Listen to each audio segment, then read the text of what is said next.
Hello, everyone. James Dobson here. I'm just bringing you the April market newsletter. It's actually going to include some stuff from May too, just because I like that. The TLDR here is that prices are trending down, sales are trending down, and rentals are really heating up. All right, I'm going to shrink myself a little bit and let's jump right into it. Which side? I'll go this side. All right, so the first thing I wanted you to look at is sales. Sales dropped 40% between March and April, which is absolutely insane. And then if we go down a little bit more here, you can see a spike in active listings, meaning less is selling and we're getting more inventory. Typically, this is good for buyers. We're seeing it happen most likely because of interest rates. All right, I'm going to pause here for a second because these graphs are very, very interesting. Both of these measure sellers versus buyers market. On the left, we have months of inventory, meaning at our current sales, how many months would we have left until we ran out of houses to sell entirely? So right now, we're just below 2 months, meaning if we get no new listings, in 2 months, there'll be nothing left to buy. But you can see we're trending up. We're approaching a balanced market. Finally, we've been so dry of inventory for so long. You can see going back, well, this only goes back to 2020, but even going back decades, it's been like this for a very, very long time. On the right side, we have sales to new listing, which is the other measure that we use to determine whether it's a buyer or seller's market. You can see we are actually in buyer's market territory, something that does not happen very often. And what this means is only 43% of the homes that get listed actually sell, which is great, meaning not even half the listings that go up sell, which puts buyers in a much better position to negotiate more favorable terms for themselves. Well, that's actually what your agent should do for you. All right, moving on. This graph here is actually the same as the one above. You can see these two little peaks here. Those are these two peaks here. But this chart goes back to 06. So you can see that historically, the move that we've had is not usual. It only happened in 2018 when we had a volatility crisis, and back in 08, which was the GFC. So if you consider the market sentiment now to be similar to that of the GFC and 2018, it might be a good opportunity to actually buy, believe it or not. All right, those are just prices. I find this graph a little bit more indicative. Average prices. The orange, you have price adjusted for composition mix, and then the most important one is going to be your blue, which is the TREB benchmark. TREB is the Toronto Real Estate Board, and they just measure across all properties what's going to be your benchmark. And you can see we're now at 1354, but we've had one tick down as of April. The price went down across all, I think all of the GTA, all asset types, so condos, townhomes, detached, etc. Seeing this go down is very similar to seeing GDP go down. Because it encompasses such a broad sort of basket of goods, rarely do we ever see it go down. So when you see this go down, it's sort of like, an indication of possibly a recession coming. Moving on. Again, this is the same as the chart we just looked at, but instead of being cumulative, it's just month over month change. Meaning for the first time in 5 years, we saw negative growth. Sign of a recession. Okay, this one really blew me away when I saw it, so I'm going to zoom in if I can a little bit there. Toronto Metro housing affordability based on benchmark price. So what they do is they take the benchmark price, which we just looked at, and they take in the median income and your debt service. So how much you put towards your mortgage. And you'll see here, current discounted 5-year variable.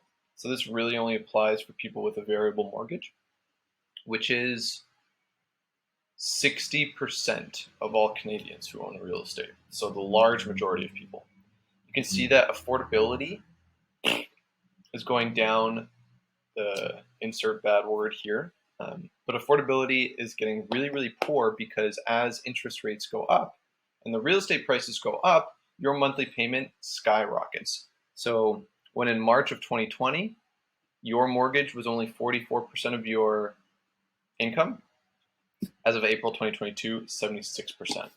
So and then if you guys didn't know, back in the late 80s, there was a real estate bubble too, and that's what that orange line is, and we're well past that. So affordability has absolutely been destroyed. And that leads me into my next point, which is, why is the rental market exploding right now?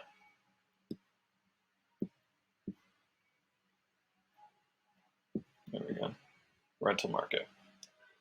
So you can see that during COVID, it was a great time to lock in a place. I had a bunch of clients who actually went shopping around because they could find a new lease for substantially less than their current one. So if you were month to month, you would just give your notice and then find a new, cheaper place that was just as good.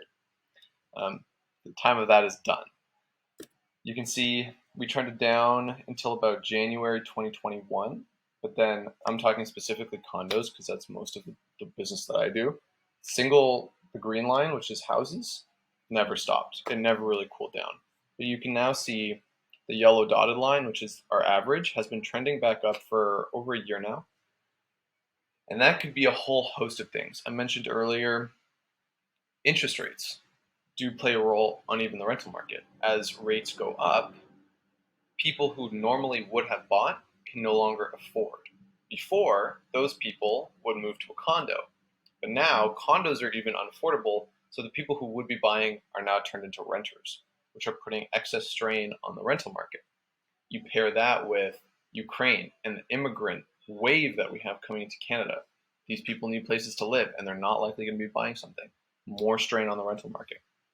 I wouldn't be shocked if we're at a new all-time high in a year from now for rents. Again, that's just speculation. But you can see we are definitely trending that way. And when you look at all the macro sort of variables, there's a very good chance. Yeah, rental active listings. We are losing rental inventory like crazy. And you can see that the active listings and our affordability are inversed.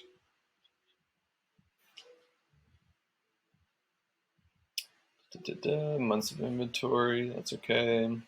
Vancouver is now more expensive than Toronto again. Rents are apparently fairly valued. I don't know. That is arguable to me. And then for those of you interested in real estate investment, there's some interesting stuff here around how real estate as an investment has been impacted by the recent dip in the market, a raise in interest rates, the bond market, et cetera, et cetera. So now, like obviously first thing, the most expensive thing that a real estate investor has to pay is the mortgage, and they get that money through the rent. But if your mortgage payment just skyrocketed because it was variable, and most landlords will go with variable because the rate is substantially lower than a fixed, which improves your cash flow, your mortgage payment just skyrocketed, but your rent stayed the same, making real estate as an investment less attractive. There's some examples here. If any of you are interested in reading this, let me know. I'm happy to share this entire article with you. It's chock full of information. All right, and the bond market. Bonds took a big hit, and this graph pretty much sums it up. This is the yearly performance of bonds.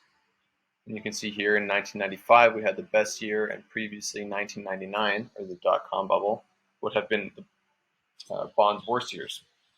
This is the current year. So absolutely obliterated. But bonds are actually becoming more attractive because there's two factors about bonds. You have the bond price, and then you have the yield. So as the yield goes up, the price of the bond goes down. They're inversely correlated.